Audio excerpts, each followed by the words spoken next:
Bora falar da derrota de João Fonseca para o britânico número 5 do mundo, Jack Draper. Partida válida pela terceira rodada de Roland Garros 2025. Placar de 6-2, 6-4, 6-2 em favor do tenista adversário. Eu demorei um pouco a soltar essa análise, porque eu queria rever o jogo com calma. Queria também ver a análise de outros analistas, né? O que eles tinham para falar sobre o jogo. Queria também ver a declaração de ambos os tenistas, como eles sentiram a derrota e a vitória no caso do Draper. Para mim, essa derrota tem 3 aspectos. Primeiro, é um aspecto estrutural, que o Draper, como eu havia dito na análise pré-jogo, tem todos os elementos possíveis e imagináveis que incomodam o jogo do João. Canhoto, jogo físico, absorvedor de impacto, né? Então, 3 aí coisas que arrebentam o João. Segundo aspecto, circunstancial, principalmente como o jogo começou. E o terceiro aspecto, físico, né? Fisicamente foi mostrada uma diferença brutal. Parecia aquelas brigas, né, de menino de 8ª série contra menino de 5ª série. Uma disparidade muito grande, né? Porque o João Fonseca ainda é um tenista em formação, Jack Draper já é um tenista no auge da sua forma. Então, vamos destrinchar cada um desses pontos. Mas, antes de começar, eu queria falar um pouco sobre tênis juvenil brasileiro. Hoje, o Gutão Miguel, Luiz Augusto Miguel, ele venceu o J300 de Charleroi, na Bélgica, uma espécie de ATP 500 sub-18. Gutão tem 16 anos, muito novo ainda, e já fez um baita resultado desse e ficará entre os 20, 21, 22 melhores tenistas do mundo no sub-18, inclusive sendo o primeiro entre aqueles nascidos a partir de 2009. Rapaziada de 16 anos para trás. Baita resultado, baita prospecto é o Gutão. Vou deixar até o link da entrevista que eu fiz com ele depois do jogo. Menino muito interessante. E também amanhã, dia 1º de junho, começa Roland Garros Júnior e o Brasil terá o recorde de representantes. Serão 8 garotos jogando as chaves juvenis de Roland Garros. No feminino, Vitória Barros, de 15 anos, Naná, Naoane Silva, né? Também de 15 anos, e a Pietra Rivoli, de 17. No masculino, o Gutão, de 16, o João Bonini, de 17, o Pedro Chabalgoit, de 17. E também, na cadeira de rodas, Vitória Miranda, número 1 do mundo da modalidade no feminino, e o Luiz Calisto, número 7 do mundo, que joga a versão masculina do Wheelchair Juniors Roland Garros. A maioria já estreia amanhã, né? Vitória joga às 7h30 da manhã, Naná joga por volta de 9 horas, o João Bonini e o Chabalgoit jogam em torno de meio-dia, meio-dia e meia. E o Gutão e a Pietra estreiam na segunda-feira, ainda sem horário definido. Os meninos da cadeira de rodas estreiam na quinta. Obviamente, todos os jogos com live aqui no canal, transmissão da Disney Plus Premium. Vamos acompanhar a nossa garotada, o futuro do nosso tênis. Vamos então voltar para o jogo João Draper. Começando pelo aspecto circunstancial. Eu acho que a partida ela passa muito pelo que aconteceu no comecinho do jogo. João confirmou o saque, Draper confirmou o saque de volta. 2 games bem tensos. Só que o João foi quebrado logo no terceiro game. Isso foi um problema, porque esse era um jogo que o João precisaria ir para o limite. Ele precisaria jogar o limite dele para tentar equilibrar a partida. E os dois começaram nervosos, conforme eles falaram na entrevista pós-jogo, mas o fato do Draper ter encaixado primeiro uma quebra, ter achado o jogo mais rápido, e o João ter se sentido acuado, já deu uma vantagem muito grande para o Draper. Porque claramente o João se mostrou tenso o jogo todo. Não estava à vontade na partida. Isso se deve muito a esse começo que o Draper já se impõe sobre ele, né? Numa partida dessas, em que um é o azarão e o outro é o absoluto favorito, se o azarão não sai na frente, não sai abafando, é muito difícil que ele equilibre o jogo. E o João, nesse jogo, precisava começar se impondo, mas não conseguiu. Eu acho que a derrota do João, ela passa por esse segundo game que ele sacou. Ali já a coisa complicou. Então, o João se sentiu acuado em já ser pressionado logo de cara. E nesses jogos em que há diferença de nível, em que um tenista precisa jogar no limite, em geral ele precisa sair ganhando o jogo. Uma pena. Primeiro aspecto do jogo para mim. Segundo aspecto, aí entrando no ponto de vista técnico e tático. Eu já havia alertado na análise pré-jogo que o Draper reunia todas as características que sufocam o João Fonseca. O Draper é canhoto, portanto joga abrindo a quadra e forçando o João a bater backhand na corrida, bater esquerda na corrida, que é um dos problemas do João ainda nesse começo de carreira. Segundo ponto, o Jack Draper é um tenista que absorve muito bem os impactos. Como assim, né? Ele absorve muito bem o peso da bola do adversário. O João, ele atacava e não conseguia furar o bloqueio do Draper. Pelo contrário, né? O Draper, ele conseguia voltar uma bola usando o peso da bola do João, uma bola de ainda mais qualidade. Em muitos momentos, o João batia achando que já tinha feito o winner, porque contra 95% dos jogadores aquela bola não voltava. E aí a bola voltava, e voltava bem voltada. O João não conseguia encaixar a bola seguinte. Ele cometeu muitos erros não forçados dessa maneira. Fez um primeiro ataque em que ele esperava que a bola já tivesse morrido ou voltasse na mão. A bola voltava muito fundo, o João não conseguia voltar. Jack Draper estava nitidamente uma rotação acima do João. E por fim, a questão do nível também, né? Porque contra tenistas como o Draper, que jogam num nível muito alto, o João ele precisa se defender também.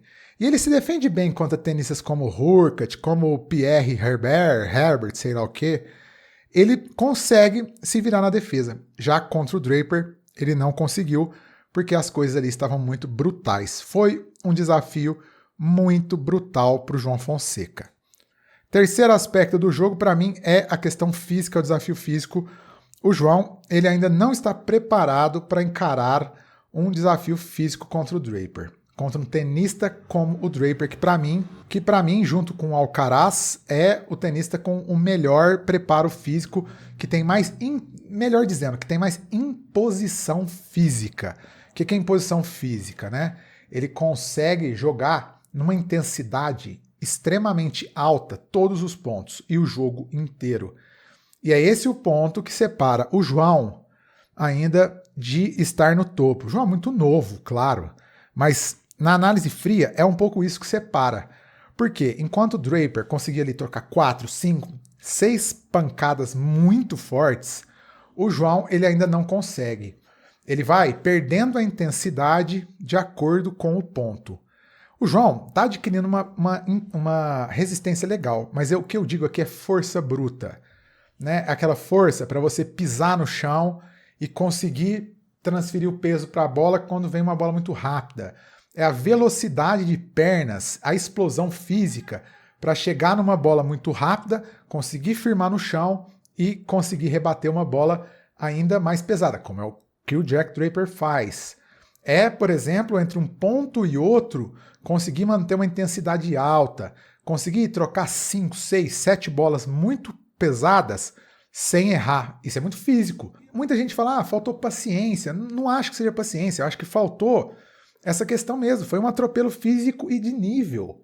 Né? O Draper está muito acima do João hoje. Ficou nítido na partida. Claro, o João não fez uma boa partida? Não. Mas muito em função que o Draper exigiu dele o que o João ainda não consegue fazer. E eu digo mais. O João, analisando esses 6 meses já de circuito, o João mostrou que tem uma barreira de nível para ele. O João consegue jogar bem, fazer frente e até vencer todos os tenistas abaixo ali do segundo escalão do top 10 para trás. Mas esse jogo com o Draper mostrou que tem uma barreira que o João ainda não consegue equilibrar. Draper, Alcaraz, Sinner, principalmente esses 3, talvez o Zverev também, mas assim, esses tenistas ainda não dá para encarar. Porque o João, contra os demais top 20 que ele jogou, ele conseguiu fazer frente até ganhar de alguns. Ganhou do Rublev, que era o número 8, ganhou do Arthur Fils, ganhou do Humbert, né? Fez jogo duríssimo contra o de Minaur, poderia ter ganhado aquele jogo em Miami, escapou por muito pouco. Contra o Tommy Paul, que também é desse segundo escalão, que fica ali entre o top 10 e o top 15. O João Fonseca perdeu 7-6, 7-6 com 7 points nos 2 sets. Venceu o Rublev, né, isso eu já falei. Venceu o Arthur Fils 2 vezes. Venceu o Mensik, número 19, que agora vai para 17, salvo engano. Venceu uma e perdeu uma para o Humbert. Então, ele consegue equilibrar com esse segundo escalão do top 10 para trás.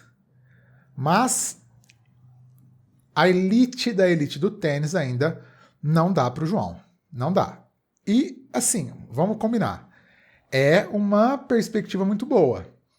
Porque você já conseguir equilibrar com tenistas tão de alto nível, né? E bater nessa barreira que praticamente todo mundo está batendo, é uma ótima notícia. Aliás, cara, fazer terceira rodada de Roland Garros aos 18 anos é extremamente brutal. Brutal. 18 anos, como o João, os meninos que vão ser top 10 no futuro, eles estão jogando Challenger, que é o segundo escalão do tênis, estão jogando ITF Future, que é o terceiro escalão, né? Os Challengers são ali do top 100 para trás, né? Dos 110, 120 ao 300.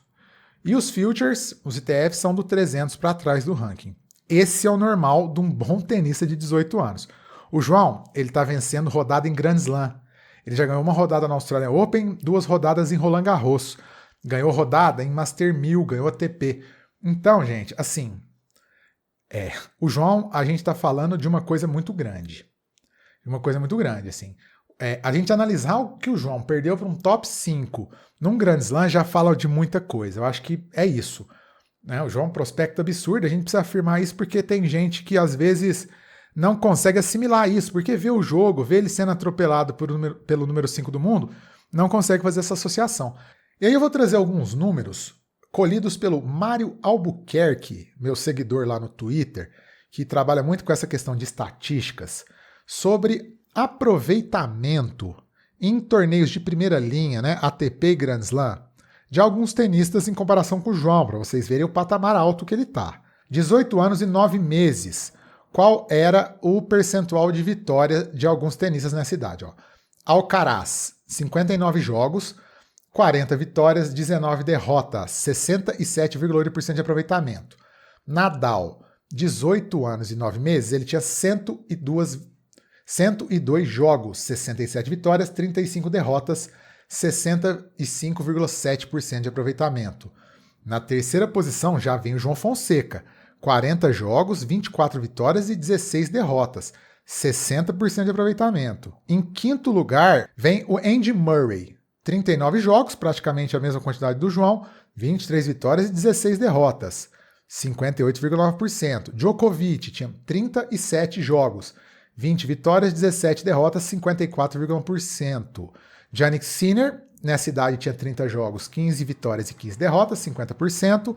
Roger Federer, 32 vitórias e 34 derrotas, 48,5%. Em seguida vem o Taylor Fritz, com 11 vitórias e 15 derrotas, 42%. O Zverev tinha 18 vitórias e 25 derrotas, 42% também, né, praticamente igual. Roger Rune, 11 vitórias e 17 derrotas, 39,3%. E aí o restante dos tenistas não tem lá tantos jogos assim, né, da lista dele para serem considerados. Né? Tem o Tommy Paul com 3 derrotas, o De Minaur com 2 vitórias e 5 derrotas, o próprio Lorenzo Musetti, 5 vitórias e 3 derrotas, né? Pouco para analisar. E o Jack Draper, por exemplo, nessa idade do João, ele não tinha nenhum jogo em nível ATP, Grand Slam. Então, pessoal, vídeo longo, mas é isso aí. Um abraço a todos, curtam o vídeo, se inscrevam no canal, ativem o sininho das notificações. Espero vocês no jogo da meninada amanhã. Fui!